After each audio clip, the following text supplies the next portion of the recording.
What's up, everybody? Welcome to the Action Network podcast presented by BetMGM. I'm your host, Chris Raybon of the Action Network. This is your NFL playoff divisional round betting preview. We're going to talk sides, totals, props, money lines, and of course, crack open our weekend six-pack of Against the Spread bets with the help of my co-host, the Prime Minister of Degenerate Nation, Cade Otten Stuckey. Stuckey, what's going on, man? What's up, brother? Yeah, it was Cade Otten was fun right from the first play of the game, or second, the first completion, getting the longest reception over was fun. And I was out at a bar with went with our producer Matt Mitchell and Evan Abrams, our esteemed colleague, and then random follower, shout out Ryan, that met at our event this weekend. And if Cade Otten had scored the first and last touchdown, we put in all these crazy just in-game, same-game parlays, just messing around. So if Cade Otten, we had this parlay that we put in for we put a couple of them in, but they were like 800 to 1, like with the Cade Otten, all the alts, Bucks to win, which all hit, and then Cade Otten first and last touchdown. Now he should have had the first touchdown. He dropped it. That was his one bet thing. But that was a fun game. It wasn't the most exciting wild card weekend. There was a bunch of games that were blowouts, but it was very profitable for us. I feel like everyone had action, all the shows, everyone had a big weekend. So that was nice. And we got the Bills for my futures, Bills to move on. So the main goal this weekend, get the Bills and Ravens, still the futures dream, to the AFC Championship game. But I think we're set up for I think we got the best possible outcomes for this weekend as far as who came out of last weekend. So I think that we'll have some really good games this weekend. And then assuming the Ravens win, whoever comes out of Bills Chiefs, that the AFC Championship game should be awesome. So yeah, only 7 games left. Let's cherish them. Close out the year strong, and who cares what happened last week? Let's find some winners for this week.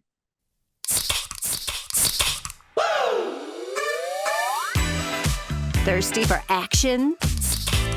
Let's crack open the Sunday six-pack. We'll open up the six-pack once again. Sides, totals, props, whatever. Only thing is we have to have at least one side. So we'll do that again. 73-66, you're up. And I'll just give the lines for each of the 4 games up top. There's one game that's not going to be in the six-pack. We'll talk about that after the six-pack, but still want to give everybody the lines as we record this in the middle of the week. Houston at Baltimore, Ravens favored by 9.5, the total 43.5 at BetMGM. Packers at the Niners, Niners favored by 9.5, the total 50.5. The Bucks at the Lions, Lions favored by 6.5 with a total of 48.5. And then Chiefs at Bills, Bills favored by 3 at BetMGM, the total 45.5. All right, Stuck, you're up first. So let's crack open our divisional round six-pack. All right, for my first pick and the first overall of the divisional round weekend six-pack, I'm going with the Baltimore Ravens first half minus 6.5 at home against the Houston Texans. I'll start off by saying just unbelievable performance by the Texans last week. Stroud was awesome. Flacco was not.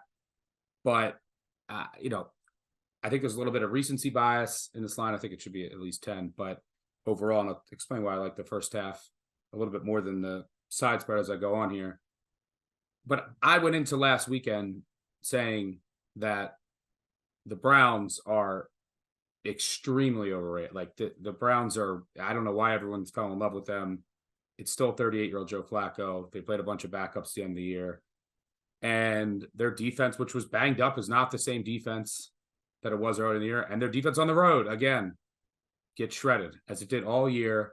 They finished 9-0 on the season, or 10-0 on the season in road overs, which is pretty crazy. But so it's not like I adjusted Houston astronomically after that game. It's still one game. And this is a Texans team, specifically from a defensive standpoint. And look, their offense, love Stroud. I love their game. They were aggressive throwing early, which I liked. But this is a wide receiver room now. Doesn't have Noah Brown, doesn't have Tank Dell. And now you're going up against the best defense in the NFL that played a top 5 schedule this year. And there's really no weaknesses here. I think that, and look, you have the Ravens off a bye, well rested. Whereas the Texans, I mean, you're dealing with injuries, not only at wide receivers, particularly on the defensive end. They're not fully healthy in the secondary. And now you have, questions at defensive end.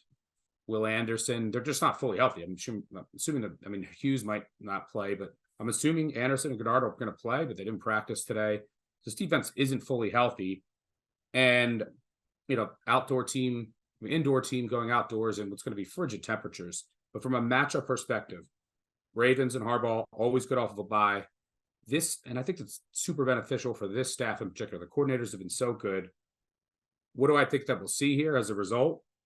I think that you'll see the Ravens come out pretty pass heavy early on. That's the weakness of this Texans defense by far. And I think that you're going to see on defense, you're going to have, you have Mike McDonald who's had weeks to prepare for this game. You're going to have a lot of different looks to confuse Stroud, different pressures. I think you're going to go a little bit man heavier. Zone. Stroud absolutely shredded zone throughout this year. Wasn't nowhere close to as good versus man or under pressure, which I think we'll see both of this week. I think we'll see, a lot of man on the outside, but also simulated pressure, some different blitzes just to confuse them into a mistake or two. And then Lamar Jackson against this defense, if they come out pass heavy, this is a defense that doesn't blitz a lot. And that's really been one of the ways that you could, Lamar's numbers against anything have been great this year, but he struggled at times against the blitz.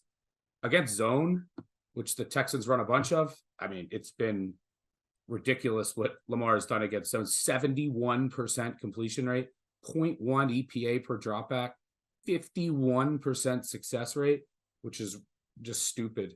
Also has a much higher success rate and scramble rate against zone. People think if you play zone, that'll stop Lamar from scrambling, but he's just so fast, it doesn't matter, right? Like against some other mobile quarterbacks, if you play man, you're going to get burnt by the scramble. But, you got Mark Andrews now, full practice. He's back. So I think this Ravens offense is going to come out with a really good game plan. I think they're going to confuse Stroud early. And this Ravens team, look, if you just look at the body of work for each team, the Texans in their last 10 games have faced one playoff quarterback, Joe Flacco. That was it. This is a team that played one offense all year that finished in the top 10 in EPA per play. That was the Ravens in week 1 of a new scheme. Offense, we saw how much better the offense got, even just after the first few weeks. And they lost that game 25-9. They didn't face a single top 10 offense the rest of the way. Didn't really face many mobile quarterbacks. You had Kyler who ran pretty well against them in a close game, but that was for the Cardinals. Meanwhile, the Ravens against playoff teams this year, 6-2 if you remove the backup game at the end, beat them by an average of 15 points per game. Better special teams here. And you have 2 cash cows in Lamar and Harbaugh in the first halves. Past 20 years, most profitable quarterback in the first half against the spread. Lamar Jackson, 50, 25-2, 67%. He's covering by 3 points per game on average over a 75 game sample size in the first half, 3 points. And then Harbaugh, first half, most profitable coach against the spread over the past 20 years, 148, 103, and 8, talking 250 game sample size, 59%. You'd say, okay, there's some overlap there. Remove Lamar from Harbaugh. Harbaugh 98, 78, and 6 against the spread, 56% against the spread in the first half. For example, like 7-2 with Huntley starting in the first half. What that speaks to is you have that Lamar, first of all, really good staff, usually. They're really well prepared. even more so now with extra time off and the healthier team. And then you have that Lamar adjustment of like getting used to his speed. For a team that's not like they're in their division, they haven't seen many mobile quarterbacks. The last time I saw them was in week 1. It's a defense that's banged up. It's a good matchup for the Ravens offense. And the Ravens defense can kind of cater what they do each week based on the matchup. So I think they can force Stroud into some mistakes. And it's just not a fully healthy wide receiver room. I mean, I would love to see Stroud with like Dell, Brown, Collins, and his full arsenal of weapons here go up against the Ravens D. But I think you get a focused Ravens effort after some time off, and there's some matchup advantages here. And then just the past success of Lamar and Harbaugh in the first half. I like them anything under a touchdown in the first half. Just curious, what do you feel like? How do you feel like the second half is going to play out between these two teams? Because, first half, obviously, you're technically paying a tax because, the full game line is 9.5. The first game line is 6.5.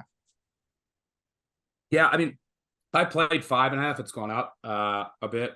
I still like it at 6.5, but the Ravens have a tendency to like kind of play with their food late, and then they say, okay, let's rely just on our defense, and it's still Stroud, and like I could just see a Texans backdoor pretty easily in this game. And there's just it's the playoffs. There's no reason to win by margin. You're gonna have the Chiefs or Bills next week. It's let's keep everyone healthy. This total is coming down a bit. It's gonna be freezing cold. I'm probably gonna play some Ravens for the full game as well. I know for certain I am at under 10, but I like the first half a bit more. Remove the backdoor risk, and the Ravens just like they sometimes they just play around with their with the team and kind of let them back in it in the second half. And I have a lot of respect for Stroud, so I like the Ravens full game too. But if I had to choose between the two, it's the first half. I just think the Ravens are going to come out here. There's huge advantages to take advantage of this Houston defense, which plays just a scheme that is not conducive to stopping Lamar Jackson in this offense. And then on the other side of the ball, I just, the Texans maybe they can make some adjustments, but I have so much respect for McDonald. This is another reason why I like the first half. I have so much respect for McDonald, and I've seen every week his game plan cater to who they're playing. So, they might go like really man heavy, really zone heavy, or they'll use different looks. And it's one of the most versatile, flexible schemes in the NFL. And I think that advantage is biggest early on in the game. So we'll see if Stroud and company can adjust, but I think there's a good chance that you get like an early Stroud mistake. The crowd is going to be insane. So yeah, I like both, but those are some of the reasons why I like the first half instead. For my first pick in the second overall of the divisional round 6-pack, I'm going Devin Singletary under 16.5 receiving yards. And I think this might be a little bit of a market overcorrection for the fact that Noah Brown went on IR, but he didn't really play much in that last game anyway. And Houston has had receivers out all year. That doesn't necessarily mean they're going to target their backs more in this game. Singletary's had 13 or fewer receiving yards in 15 of 18 games. That's 83%. So I think the reason Books bumped him up is a combination of, the receivers being banged up, but also he's been playing over the last 2 weeks on about 72% of the team's pass snaps. However, last week, it was a blowout. And in general, Singletary, he'll play a little more when they're leading because he's not their third down, hurry up kind of back. So in a game script where you're projected to be down by more than one score, it's going to be more of Ogunbowale, who plays 2-minute, who plays third down. Only 3 of Singletary's 38 targets, 8%, have come on third or fourth down this year, and only 8% have come with less than 2 minutes to go in either half. And then you got Roquan Smith is one of the linebackers. He grades out top 5 in coverage at PFF with an 84.1 grade, 5th out of 80 qualified linebackers. Patrick Queen, 15th out of 80 qualifiers with a 76.1.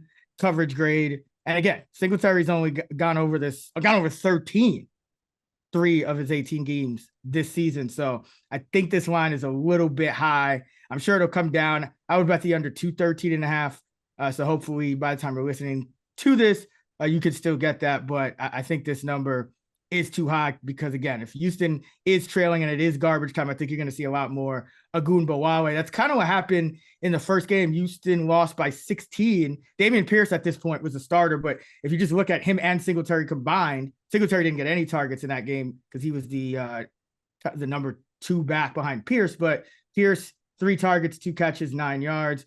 Boone, who was the Ogunbowale role, had 4 targets, 3 catches for 18 yards. So that's what I kind of would expect this week. I think, Singletary, if you have to pick between him and Schultz, it's going to be him staying in a block a little bit more in this game if the pass rush is giving him an issue. They do give him screens about 2/3 of his games. He has 12 screens, but he only averages 5 yards a catch on screen passes. So that's not going to destroy us, obviously, unless they break one, but that's true about any catch. So like Singletary under 16.5 receiving yards for my number 1 pick. Question for you just before we move on to another game about this, about a prop, because I'm sure people are going to be wondering about Mark Andrews. So what are you assuming for his? Are you assuming he's all the way back, halfway back? So what are your snap projections for Andrews? I mean, I saw something like it looked like he was probably going to be. I mean, I would assume he's going to be overvalued, but what are you doing with Andrews? Right now, I still have it like 50-50 with him and Likely, because I think, if he's back, it might be something where he plays in like obvious passing downs and third downs, in third down, red zone, all those kind of things. But with Baltimore being a 9.5 point favorite, that projection becomes a little more volatile. If we're talking about Houston and projecting this, we think they're going to pass a lot more, but a lot of Baltimore's passes could come on early downs if they're leading. So I think, as far as I usually do it by, the snap projections. Like, I'm not necessarily making Andrews less efficient, because he's coming back, but snap wise, I would have it, his normal route participation for the season, he would be at around 85% and Likely would be, around 15%. Right now I have it 50-50. As we get more news, maybe I'll bump that up and have Andrews closer to his normal. But as of right now, I don't know that we can really project Andrews to just go back right into his normal role. Yeah. Another thing to mention is that for the first half, you might get, a heavy, if Andrews is good to go, you might get a heavy dose of him early. If you were able to build a lead, it's an ankle injury, some re-injury risk. So another reason for the first half is then, if you're up, you might shift that percentage of snaps to Likely as the game goes on, if you have a decent lead. But let me move on to my second pick and the 3rd overall of the divisional round weekend 6-pack. I'm going to go with a Tampa Bay Buck over longest receptions. It's not Cade Otton, unfortunately. It is Chris Godwin over 21.5 yards. I'm playing him over yards too, but let me break this down. I actually think people that are waiting for the Otton, that Otton last week helps us here. And the reason for that is just oh wow, Cade Otton had a huge game. He's not that good, but so the Lions got to be a little bit more cognizant of him after watching that, right? It's all right, maybe we have to pay a little bit more attention.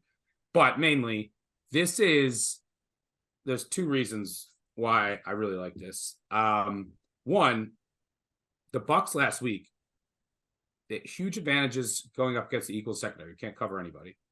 Was afraid that, at times they get a little too run heavy and they're not a good running team. They came out and just threw the ball.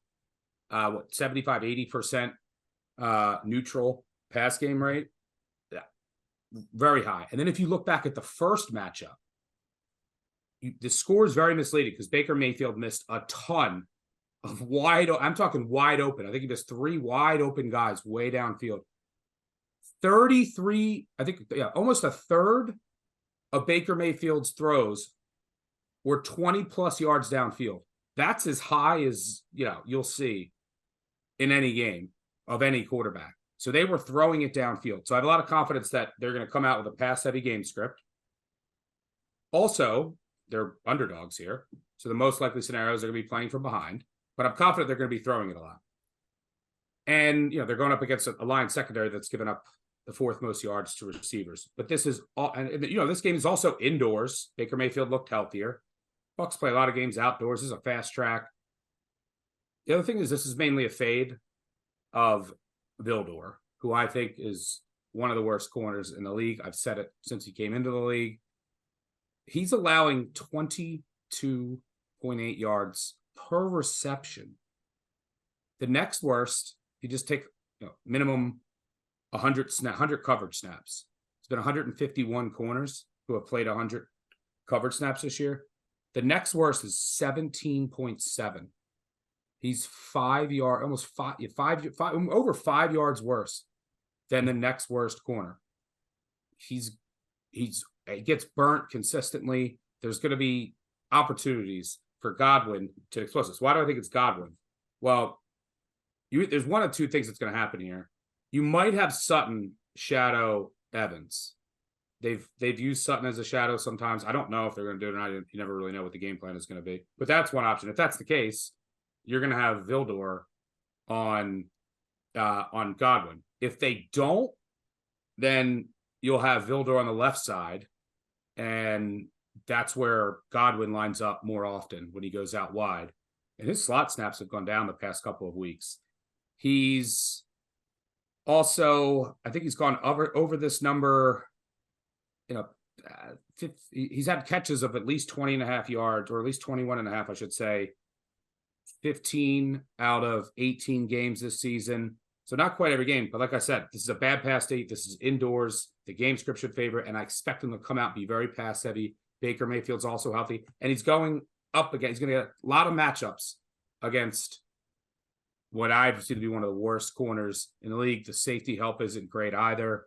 So I think that there's going to be plenty of opportunities. And I like Godwin over yards too, but there's going to be multiple opportunities for him to break one. He might get, he could have a 60, 70 yard broken reception. And I think he's going to get the more favorable matchups more often.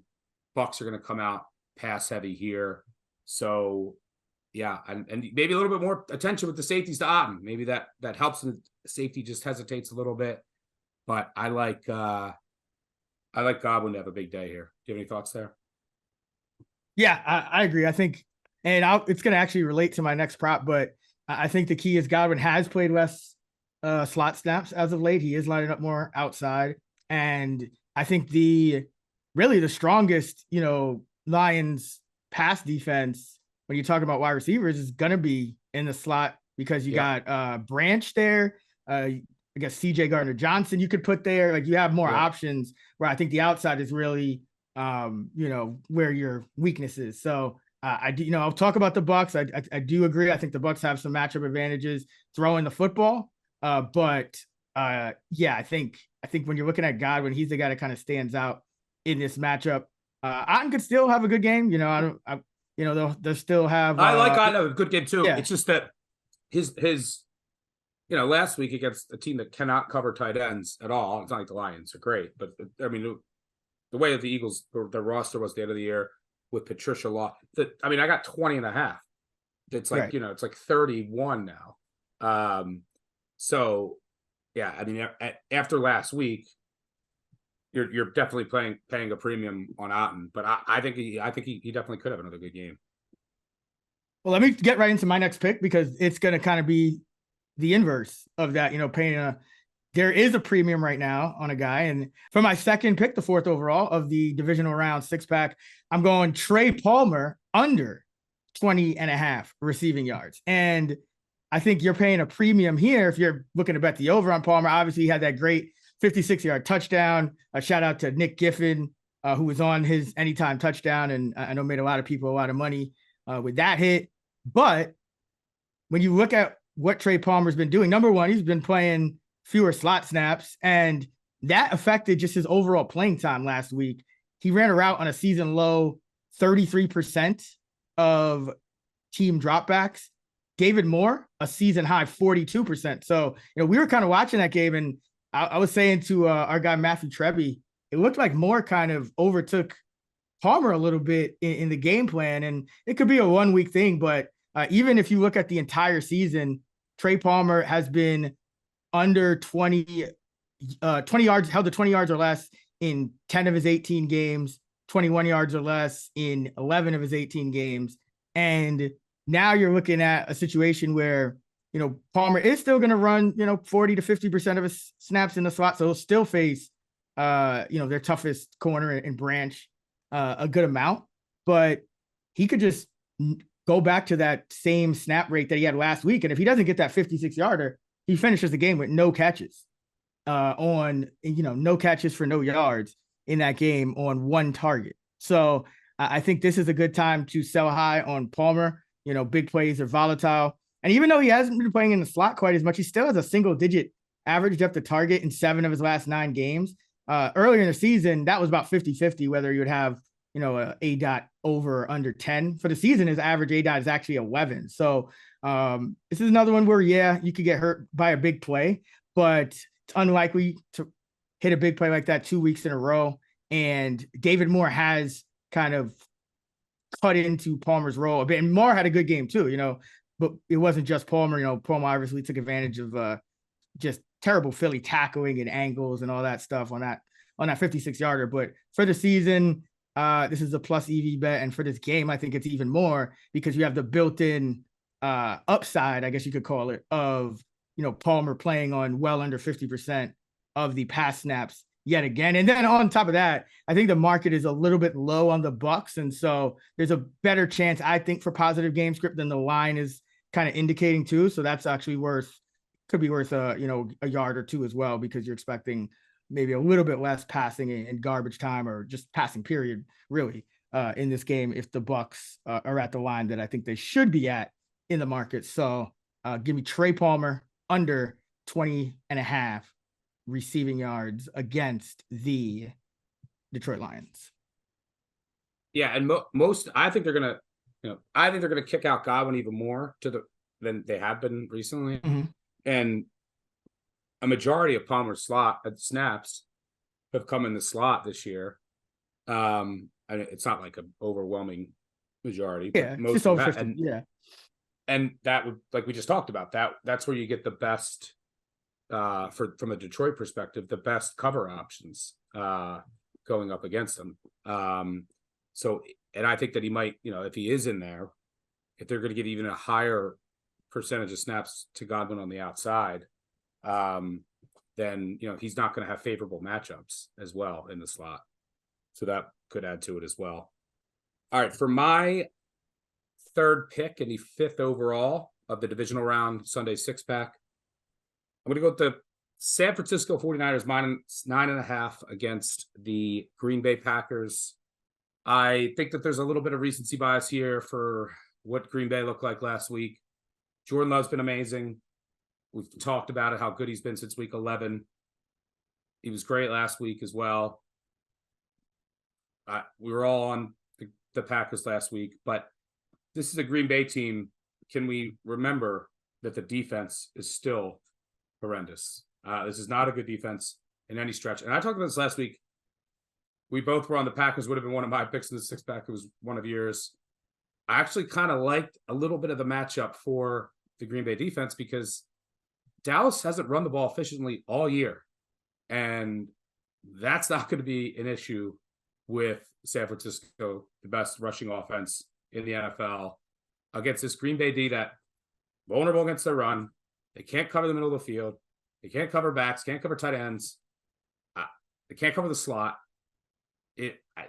All of the ingredients that you would want when you're not, when you're about to face San Francisco off extra rest, extra preparation. I'm sure the script is going to be great for San Francisco. They're also going to be the healthier team, the more well-rested team. They should get Armstead back. I'm almost positive they're going to get Armstead back on the defensive line. Now you finally have that defensive line fully healthy. And I think they'll be able to generate some pressure up the middle, which I think you want to do against Jordan Love. But, Greenlaw back, Armstead back, fully healthy D now. And look, Packers, Love has been great. They cooked the Cowboys. A lot of that was on Love. A lot of that was on, the Dak mistakes, the play calling, the coaching, some of the things that from a game plan perspective, Dallas was just left in the dust as far as personnel. They wouldn't adjust. And I don't think that's going to be an issue here. We have to remember this is a Packers team that, look, if you look over the last 3 weeks, they beat, they lost to Tommy DeVito. They lost to the Steelers. They beat up on some bad teams. And if you look, this Green Bay defense, which is 27th DVOA, is it getting better? No, 28th weighted. Told you all the things that they can't cover, which is where San Fran excels in. They also played an extremely easy schedule of opposing offenses. That's not adjusting for the fact they played DeVito. They played a game against the Vikings with Jaron Hall. And they played the Rams, who are considered a good offense, when Brett Rippon started. So their defensive metrics benefited from playing the Rams with Brett Rippon. If you adjust for that, this was a bottom 2-3 defense in the league against one of the easiest schedules in the league. It's just hard for me to see them getting many stops. And, I just think that this is a little bit of inflation. I think this line should be over 10. Playoffs, you're not going to get huge side edges. It's not like I think this line should be 14. But I think San Fran's going to come up. They're going to come out, the great script. They're going to get a lead at home. They're going to be able to get some pressure with a fully healthy defense now, force Green Bay into some mistakes. It's just, I keep looking at this game and I get deja vu. Because I remember when we were doing this podcast in 2019, I think I had a Packers 50-1, 40-1. I don't know I forgot the price, but I had my only Super Bowl future was a Packers future, and they were going to San Francisco. You had Aaron Rodgers at quarterback, but they couldn't stop the run, and I was like, they're going to get ripped apart, and they did. And I feel like nothing has changed with these teams, and I just can't see many paths for this Green Bay defense to get stops.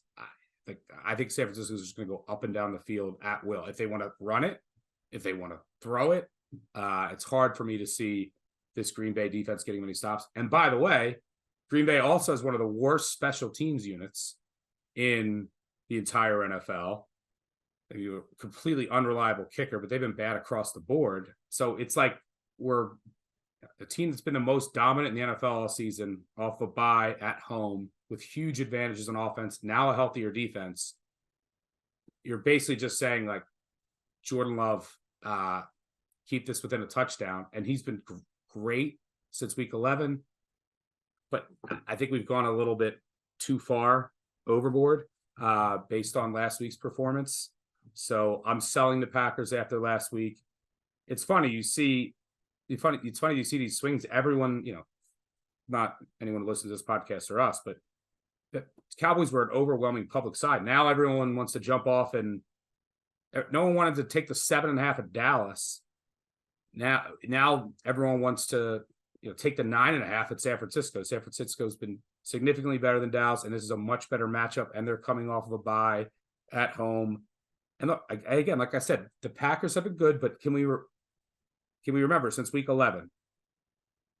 They beat the Chiefs in that amazing spot. Like, I had that spot circled before the year. They lost to Tommy DeVito. They got blown out by the Bucs. They held on to beat the Panthers. The Panthers scored 30 on them, by the way. It took the Panthers.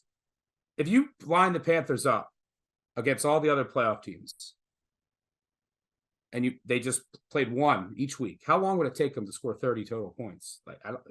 6 months. Then they beat the Vikings. They blew out the Vikings with Jaron Hall starting and Nick Mullins, and then they beat the Bears. I think we have to cool our jets based on just one game against the Cowboys. I'm taking the Niners here, -9.5 at home. Yeah, I have this line right about where the market does, so not as much of an edge for me, but all the points make sense. This probably is the time to sell on Green Bay. I am a little worried they could, keep up offensively, we've kind of been seeing that in the playoffs. The theme is, these offenses that are playing well have kind of won the day, and some of the defenses, Cleveland comes to mind. I mean, although they were bad on the road, but I do think this Green Bay offense is humming right now and could give the Niners some issues. But yeah, I agree. I think the Niners on that Green Bay defense, they're going to go up and down the field. Don't love betting totals. I think Green Bay offense is going to have some half, success.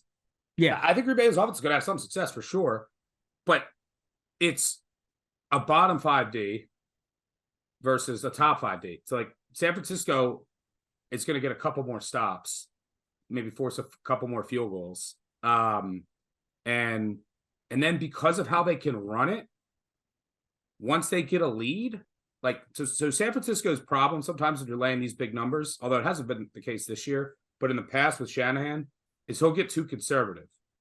And he'll kick like field goals on like 4th and 1. Talk about this with McVay. It's the whole Shanahan tree. Going back to Shanahan's dad. So Shanahan can get a little bit too conservative. And even if they have advantages in the passing game, they don't run it too much. And then they kind of just like, hey, let's hold on to the lead. That's fine here. That's fine. If you're just handing it off to McCaffrey and your backs with a lead, they're still going to move up and down the field. So, yeah, I also thought about Kittle, but it's really high. But I don't know. The Packers can't cover tight ends. I mean, it's bad. What if Ferguson had 3 touchdowns? The lost and all that. Ferguson had 3 touchdowns last week and like 90 yards. But the Packers have been horrendous against tight ends, back, slot, middle of the field. So, yeah, I think San Francisco should cook here. And Jordan Love's been great. And it really doesn't matter who's even out there, that receiver or tight end. And he's going to hit some plays. They're going to score some points. But I think San Francisco is going to get like 3 or 4 more stops, and that's the difference. And then once they get the lead, they can run it and will still be successful moving the ball up and down the field.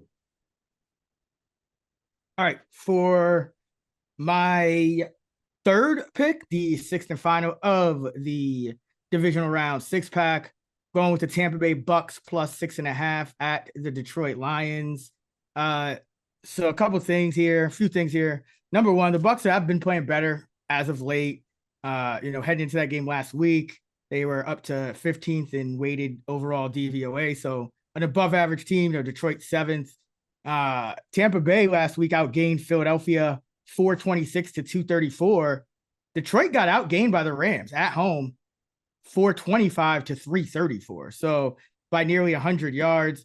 And then we know what Todd Bowles and his Bucks defense is going to do. Knew it was going to be a problem against knew the Eagles were going to struggle with it, and that's the blitz. And this Detroit team, it hasn't been as bad as Jalen Hurts, but Jared Goff he's a top graded passer when he's not blitzed at PFF with a 90.4 grade. He drops to 22nd against the blitz with a 70.3 grade. So I think this Tampa Bay defense and its blitz happiness is going to work to its advantage here.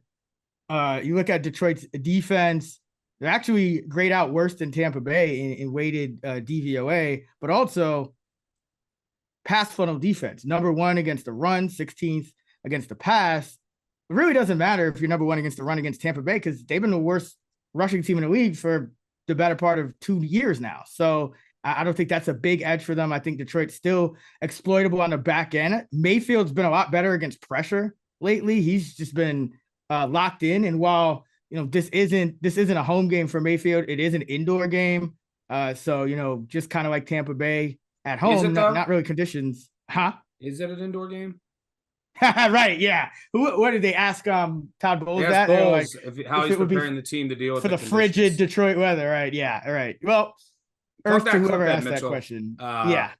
And he's like, well, we have to be outside for 20 seconds walking from the bus to the stadium, so no plans. We have no plans for any weather preparation. Todd Bowles, by the way, also in a year where I feel like a lot of coaches have just been terrible, Todd Bowles has kind of managed to stay out of the news. He's like, it hasn't been amazing, but he hasn't made those like terrible errors or just, completely had his team, shit the bed or anything like that. Last week, I think that what you're saying now is like the Bucks, they can't run it. Detroit's run D's been very good. And that was one of the things I was worried about with Tampa last week. And they showed me that they understood the assignment, and they didn't run. They didn't try to run. In neutral game states, they were coming out and they came out firing. Showed me that the scout was good and it worked. So you're very likely to look at this matchup again, and it's even more drastic because the Eagles' run D kind of had fallen off. So I agree. I think that they're going to come out, and Mayfield looked healthy too because he was banged up there in the year. I mean, he could ribs and knee. So I think that I'm very confident that they're going to come out and not just, because this would happen at times. I mean, it happened more with Leftwich, but they would come out and just run into walls, and then they'd get, it'd be 3rd and long, and and then they'd get behind, and it was just such an inefficient approach. So after seeing what they did last week, I agree. I was extremely impressed with Bowles, and then just the staff, which at the scout, which I think will work. Just run that back here this week, because there's huge advantages. I mean, you have we talked about Vildor potentially on Godwin a lot, and then if they shadow Sutton, people think Sutton is good. I was like, Sutton is not good. Lions fans tell me in one of our podcast reviews, someone's like, he said, or it was a YouTube comment, he says Cam Sutton is trash. I'm never listening to this guy again.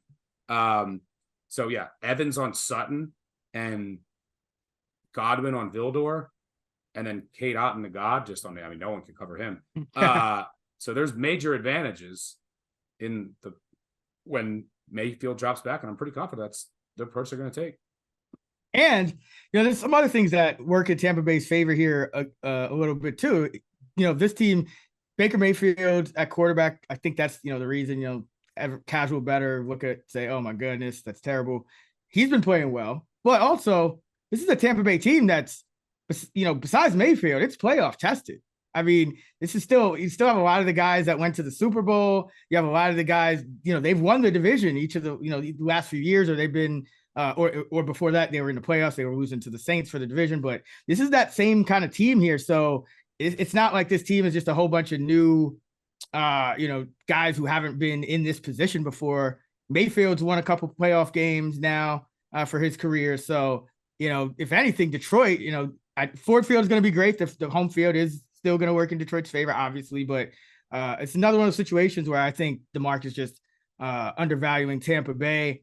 As far as trends go, Sunday divisional round, single-digit road dogs, 26-9-1 against the spread over the last 2 decades. That's 74%. And wild card or divisional dogs who are underperforming the Pythagorean win-loss record from the regular season, which the Bucs, they are slightly, not by a major amount, but they little over 9 wins for them. If you just look at their point differential, and they end up going 9-8. Those teams, 35-13-2, 73% against the spread over the last 2 decades. That was a stat I cited on Convince Me back in the Bucs last week as well. So had the Lions the first time in this matchup, actually, and they did cover. So hopefully I can stay hot with picking the right side of this one, because I'm going with the Bucs this time, plus 6.5 at the Lions. Yeah, and I will say you cashed that probably the right side, but I'm telling you, I watched that entire game. Mayfield missed 2 or 3, missed there was an 80-yard touchdown he missed. Yep. But there was a couple just wide open guys, which is going to happen against the Lions. So that game could have been a lot closer. Very misleading final score if you're going back and just looking at how that played out. And you're like, wow, they only scored 6 or 7 points. I forget what it was. The one thing that worries me is I think both offenses have some advantages here. And I know Campbell is going to be aggressive on 4th down.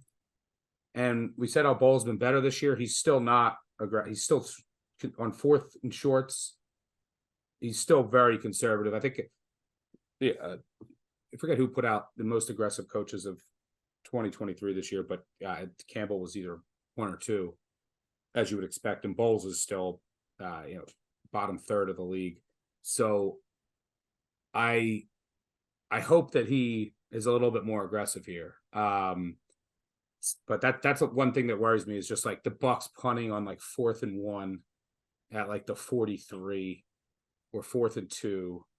And then on the other side, the Lions go for it, in the same situation, end up with a touchdown. Those are just big swings. So I hope Bowles is a little bit more aggressive because I know Campbell's going to be, and I think this is a good game to do so. But yeah, I like it. I think this line's too high. I have this at like 4-8. All right. Well, that is going to do it for our divisional round 6-pack. But just to recap, Stuck has Baltimore first half -6.5. Chris Godwin, longest reception over 21.5. And the Niners -9.5 against the Pack. I have Devin Singletary under 16.5 receiving yards. Trey Palmer under 20.5 receiving yards. And the Bucks +6.5. All right, now it's time for our divisional round coaches pep talk. Climb a mountain, you take one step at a time. Don't go looking at the top, you end up flipping on your ass. One step at a time, man. The only step that's important is the next one. Legendary NFL coach and 0-time Super Bowl champion, Marty Schottenheimer. And we'll dedicate this to the Bucks. This podcast is proudly presented by BetMGM. Use bonus code ACTION, ACTION, when signing up to get $158 in bonus bets when you bet $5 for new users in Arizona, Colorado, Illinois, Indiana, Iowa, Kentucky, Louisiana, Maryland, Massachusetts, Michigan, New Jersey, Ohio, Pennsylvania, Tennessee, Virginia, West Virginia, and Wyoming. Terms and conditions apply. Must be 21 or older. Gambling problem? Call 1-800-GAMBLER. And now a quick word from our sponsor, HelloFresh. With HelloFresh, you get farm fresh, pre-portioned ingredients and seasonal recipes delivered right to your door. Are you too sad from watching Nick Sirianni coach a football game to leave your house? No problem. With HelloFresh, you skip trips to the grocery store, and unlike fading Kate Otten, they make home cooking easy, fun, and affordable. That's why they're America's #1 meal kit. This time of year, everyone's looking to revamp their eating habits. Look to HelloFresh's wholesome options every week. They know breakfast is the most important meal of the day. In fact, they're giving all subscribers free breakfast for life. That means you'll enjoy a totally free breakfast item with every single HelloFresh delivery. So go to HelloFresh.com/ActionPodFree and use code ActionPodFree, ActionPodFree for free breakfast for life. One breakfast item per box while subscription is active. That's free breakfast for life at HelloFresh.com/ActionPodFree with code ActionPodFree. HelloFresh, America's #1 meal kit. All right, so we got one more game here. Game that we didn't get into our 6-pack, but is still, as they say, meaningful to some. Got the Chiefs, got the Bills at BetMGM. Bills favored by 3 at home against Kansas City. The total 45.5. Stuck. What are your thoughts on Bills Chiefs? Well, first I'll start with so the Chiefs beat the Dolphins, just a shell of a team last week. I played some Dolphins, so did you, but it's not like I was like, oh, now the Chiefs are back. So excluding the Dolphins, who they beat last week, let's get trivia question. How many playoff teams did the Chiefs beat this year? One other one, I believe, right? Who? Was it the Dolphins? Yeah, I said besides the Dolphins. Oh, I thought you meant in that play. Yeah, and regular season too. They beat the Dolphins regular season, but no other playoff teams. 0. Oh, 0. Oh, okay. 0. So they beat the Dolphins twice. Yeah, that's what I was thinking. They beat the Dolphins twice, and no others. Yeah. And we said all year how bad they looked, and it wasn't the same Chiefs team. But I was shocked by that. Like, and playing in the AFC, their road wins were the Jags, Jets, Vikings, loss to the Broncos, Raiders, loss to the Packers, Pats, and then the Chargers in a backup game. Like, I was shocked. More of a fun fact. These people kept asking me last week at the action event. Shout out to anyone who came. It's a pleasure meeting a lot of you. Like what should this line be? I was like, it's got to be 3. I think at 2.5, the Bills are going to take sharp money. And at 3.5, because I always try to bust like Mahomes is a dog, but especially with the hook, I think public and sharper money would take the 3.5. So like, I feel like 3 is the perfect number. I think it came out so 2.5 just because of the Bills injury situation. There's a lot of guys and they're on a short week too. It's worth mentioning they have 2 fewer days of prep and rest, which I mean, look, concussion, they don't matter as games get more meaningful, as we've seen. But a guy like Teron Johnson, he gets a concussion. It's just like 4th one too. But I mean, I'm assuming he'll play because it's a playoff game, which is ridiculous. But yeah, so that's where that comes into play. I talked about that with our producers, a Bills fan. I was like, that's where really the short week could hurt you if you get a bunch of injuries. And then, if a guy was like 50-50, if it was a normal week, and then maybe he doesn't go because it's only 4 or 5 days. So yeah, Bills, a lot of injuries, cornerback, linebacker. So Gabe Davis, I'm curious to see how some of those shake out. I like the Bills to win this game, but it's Bills Chiefs. It's going to come down to dumb. Like it's going to be close, and just the way that it works. It would be hilarious if this game went to overtime, because it'd be the first playoff game to go to overtime, assuming none of the 3 before it. Since the infamous AFC Championship game that where they changed the rule because of it. So that would be funny, but I'm sure Bills fans and myself would not want that, because the Bills lose every overtime game ever. But the difference in this game, the Chiefs' offense is still broken to me. There's still a lot of issues. I know they still have Mahomes. So the Bills now have turned into the most run-heavy team in the league. Since Joe Brady took over as the offensive coordinator, they've gone from 8th to 32nd in pass play rate. I think it was weeks 1 through 9 and 10 through half the year, basically. So they were 8th in pass play rate, now 32nd. There's some noise in that, and then if you're winning, whatever. But they're now extremely run heavy. Chiefs can't defend the run. 27th DVOA against the run. You can run on them. And the Chiefs still have Mahomes. The best offense, the best defense for the Bills, especially with injuries, it's running the ball here.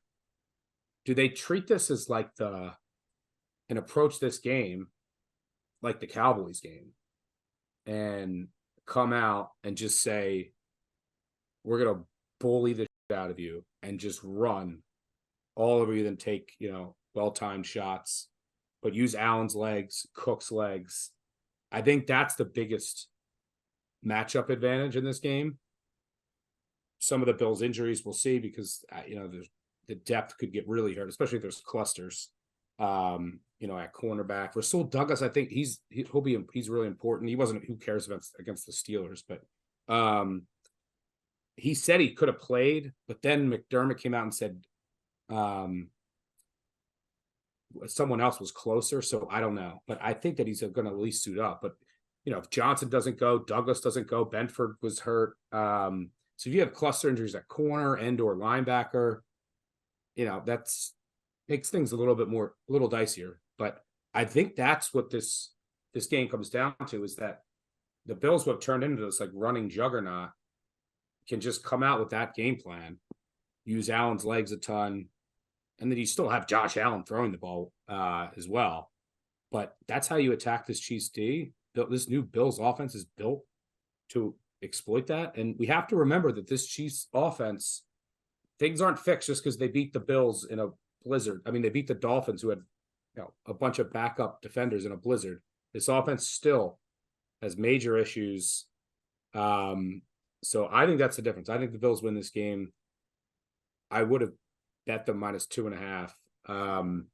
But the injuries I want to wait on. And then if it's at 3, I already have a 50-1 future, I'll probably let it go. But I think that's the handicap here. The Bills' run offense against the Chiefs' run defense will be the difference, and enable them to have easier third down situations, sustain longer drives, and And the Bills should be able to, as long as there's not too many injuries in the back end, they can generate pressure off the edge.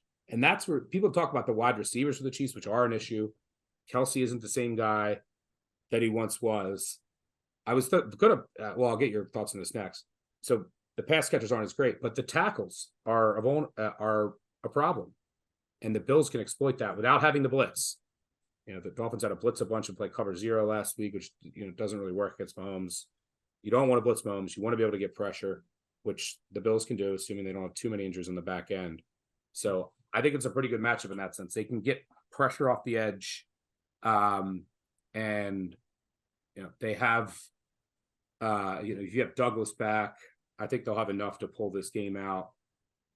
I was thinking about Kelsey under props, but then I look every playoff game and then every game against the Bills, and I don't do prop projections like you guys. You guys are all amazing at that. We're the best in the business with, Nick and Sean and yourself. But so I just do basic analysis and then based on, how I handicap spreads and totals. But then I just went back very basic analysis and look back at every Kelsey playoff game and then every Kelsey game against the Bills. I mean, you just bet the Kelsey over catches. He's going to get like 10, 11 targets. So I couldn't do it. Even though I was like, this number is definitely going to be overinflated. But I personally couldn't do it. Anything on Kelsey? And then what are your thoughts on the game? Yeah, as far as Kelsey, I wouldn't really want to touch his unders. Yes, he's not the same guy, but Buffalo has been, this has been happening all year. They've gotten injuries at linebacker and things like that. So, in this spot, especially Rice coming off a big game, especially because the Chiefs could be down more than they're used to being down. So you could get some stuff happening late. He ran around at 91% of the dropbacks. So it's not like he's really coming out of the game much. So I don't love Kelsey unders as of now. Now it depends, if the market continues to go up, maybe, but follow us in the app. We'll see if we end up doing that. And as far as the game, I agree. I think Kansas City tackle is going to be an issue. That's never good. Your run defense is the weakest unit in the game. That's not ideal against Buffalo. Both quarterbacks can create off schedule and off script. So, that advantage, because Mahomes gets to the playoffs and it's like, you can't sack this guy. He's going to scramble and just have some incredible runs, but Josh Allen could do the same thing. I mean, that run against Pittsburgh was just absurd when he had the little hitch, fake the slide or whatever. So I think you kind of match it up equally there. Buffalo, we'll see about Gabe Davis, but Buffalo still with Diggs and Shakir, I think still has better receivers. Davis, I want Davis in there for run block. Yeah, exactly. Yeah, he's great at run blocking. That's where you're going to miss him. But yeah, Buffalo has options too. Buffalo can go 2 tight ends if they want with Knox and Kincaid. They can still go 3 wide if they want. So yeah, I like Buffalo here at home. Regular season, Buffalo has tended to own them, and then Kansas City when you get to the playoffs. But this is the first time Kansas City's playing first time Mahomes true road game. Yeah, in the playoffs, right? Outside, neutral games in the Super Bowl, sure. But, this is a little different here. So, yeah, I give Buffalo the edge. Not sure if I'll have a pick on the game. I mean, it also depends on the market. If it goes back to 2.5, no juice, I'll see if I get there. I think I'm around 3 right now. So not a ton of an edge on Buffalo. But as I dig into the matchup, as we see the injury report, I might end up sharpening that number. It might get, because I thought I was going to have Buffalo closer to 4, all things being equal, everything healthy. But right now, it's just so early in the week that we don't know exactly who's in, who's out yet. But yeah, I like Buffalo in this game. Like I don't think, unless the line got to 3-5 and Buffalo had a bunch of injuries that weren't going to be fixed by this game, then maybe I'd look at KC, because that Mahomes is a dog. Mahomes is a dog or a favorite by a field goal or less. So essentially, anytime he's not a favorite by more than a field goal, he is 28-1, 71% against the spread. So there is profitable Mahomes trends, but I just kind of like what you said. I don't think this is the same Chief offense. I do think that Rashee Rice kind of going more downfield and truly emerging as that top receiver does help. But for Douglas would be huge. Yeah, because yeah. Douglas playing, is he healthy? That's a big factor.